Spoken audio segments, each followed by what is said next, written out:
And so, what does this tell us? What do you think is the narrative trying to tell us about this idea of truth or lies or secrets or hidden knowledge or known knowledge? Yeah, so and if you have anything to say at all, Alex, just kind of interrupt me because I know you haven't really been able to say much. But I think it's very interesting when the concept of truth and how it relates to lies and how both can be weaponized, and that's specifically something Marin brings up when he's preparing Karis for the exorcism and like what to expect. He says the demon is a liar, but he will also use truth Yes. to attack us. And like it shows like this idea that sometimes the truth can be as damaging as the most well spun lie, and like whether it's truth or not, the demon does use knowledge Yes. against the people in the story. In the book, one of the demon's like acts of desperation is revealing the existence of Carl and Willie's daughter to Willie. He tells her, he says, "You have a daughter. She's a drug addict."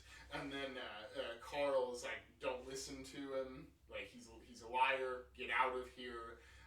And so like we see the demon like utilizing that, and then also playing off of Damien and Chris's fears by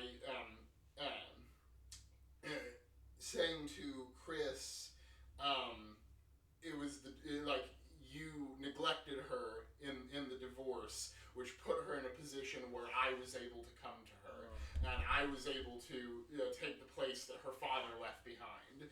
And then playing on Damien's guilt about how he could not be there for his mother when she died. There's this idea of these are things that deep down the characters believe to be true. Chris like believes that it is her own actions that have led Reagan to this spot. And Damien obviously deals with guilt throughout the book about like how he believes he's in part responsible for his mother's death, and so we do see the demon utilizing what like.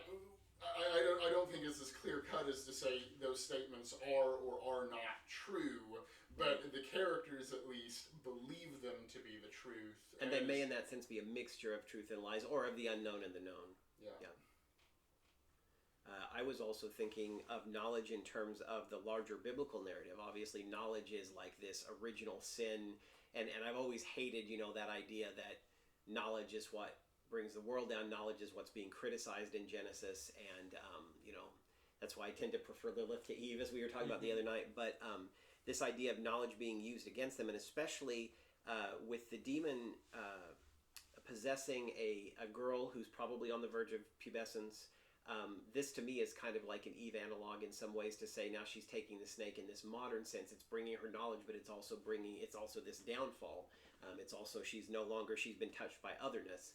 I think that's definitely part of the larger narrative that I'm sure Blatty is aware of and the movie makers are aware of. Yeah. And I also think that like in a broader sense, one of the things that that pops up a lot is like so many doctors that Yes. Reagan goes to, experts in these medical fields, and they're constantly they check her out, everything comes back normal, and like every single doctor that Chris takes Reagan to, they come to the same conclusion: we don't know. Right. We lack the knowledge to know what is going on, and so like I think that is another theme of the book, is that like for all of our knowledge, it's trying to say that there are certain things that science may never know, so I think like there's a genuine skepticism of exactly how much knowledge the experts of today actually hold. Well, and I think one of the important things that, at least the movie, since I'm not familiar with the book or series, is saying about knowledge is we have all these different fields of inquiry juxtaposed, right? We have medicine, psychology, religion, the arts. We have astronomy comes up, right? She comes out and sort of Pazuzu as Reagan has this, knowledge you're going to die up there. And we don't see if they actually die up there. We don't know if it's true, but it is this kind of a prophecy. And so all these fields of inquiry, it's like they overlap. The doctors reach the point that they're like, well, this is, out of my purview now. I can't do anything with this anymore. Or there are certain times when psychiatrists are frustrated and they're turning to religion, but there are also times religion tends to be pretty proud and doesn't want to turn to other fields, but there are a lot of juxtapositions of fields of inquiry. When you were talking about, we've been talking about otherness, aliens, when they're talking about, the space they have on the mission that they're doing, and they didn't have space in the Gemini and I think the Mercury, missions and things, and when she says you're going to die up there and everything, it made me think, this is a lot about otherness, and it's interesting. They don't bring up a lot of stuff about aliens, but there's sort of that hint in that direction as well. Like anything that's other is something that's kind of unknown. Lovecraft talked about greatest fear is fear of the unknown, and that all kind of mixes together in terms of not us, not the Western world, not Christianity, etc. It just makes it like the knowledge and secrets and secret knowledge stuff brings to mind the Greek Ori, the Watcher Angels, who were tasked with watching over people, but traditionally they fell in love and like had the Nephilim with human women and stuff. Okay.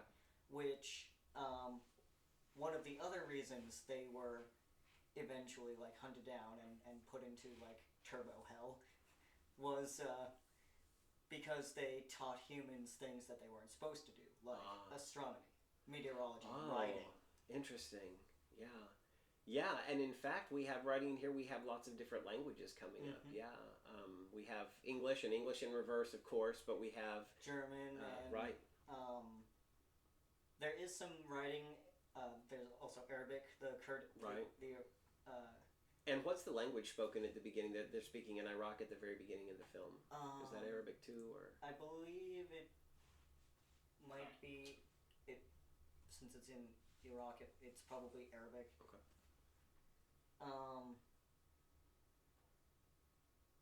I think there was some writing at the Temple of Nineveh mentioned in the book. I think so, yeah. I'm not really an expert on like languages or stuff like that, so that's definitely not mine. Yeah, I'd like to know more. I know the Latin on the amulet. That's about all I know as far as foreign languages. I know that when Damien and the demon are talking, and he's trying to figure out if Reagan is just using languages she's probably heard from the house staff or from other people. Yeah. He just pretty much goes through Latin and Greek and German, just testing her, and the demon just comes back with all of them. Right. He's trying to see if like she/he is capable of holding a full conversation, or if it's just fragmentary from what her knowledge might be. And then there's also, to tie languages, kind of go full circle back, for tying languages into like the idea of like knowledge and everything. There's this scene that is indicative of a pattern that happens between Karis and the demon a lot, where Karis will try to have a full conversation in Latin with the demon, and then at one point the demon just starts speaking and answering in French. And what this gets into is this running theme of the demon will show just enough power to instill doubt in Karis and be like, is this a real exorcism? But the demon is very blatant about the fact that it will not use a full display of its power because it wants to keep that doubt going. Like literally, like one of the very first conversations Karis and the demon have, the demon asks Karis to. I keep going back on Karis and Karis. I'll do that a lot. That's fine. But the demon asks Karis to loosen one of its straps. And he says, "Well, if you're the devil," because at that point the demon the demon claimed to be the devil. Right.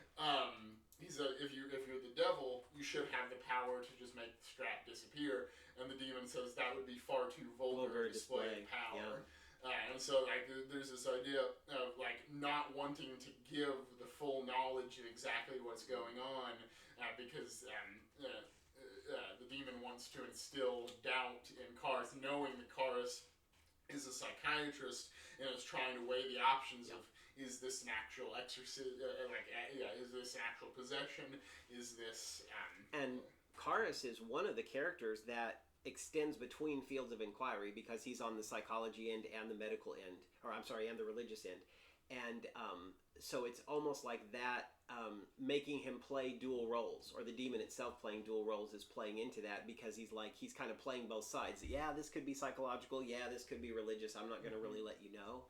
Also, those scenes, the way that they use language makes me think of this larger biblical context of the Tower of Babel, and the fact that other languages were used, to confound people so they couldn't understand each other. And in that sense, the fact that they're trying to piece these languages together and make all these translations and things, it's almost like the demon saying, this confounding language, like, I'm going to use that and play it into my side as well.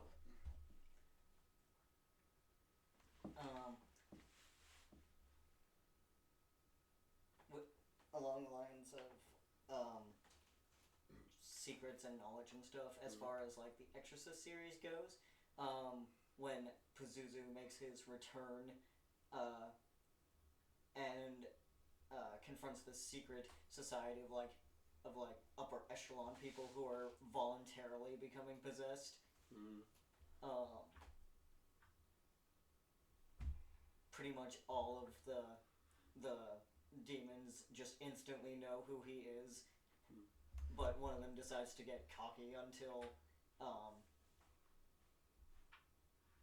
Pazuzu is like, oh yes, you've probably forgotten how much power I have, and does display a lot of power in like forcing all of them to kneel.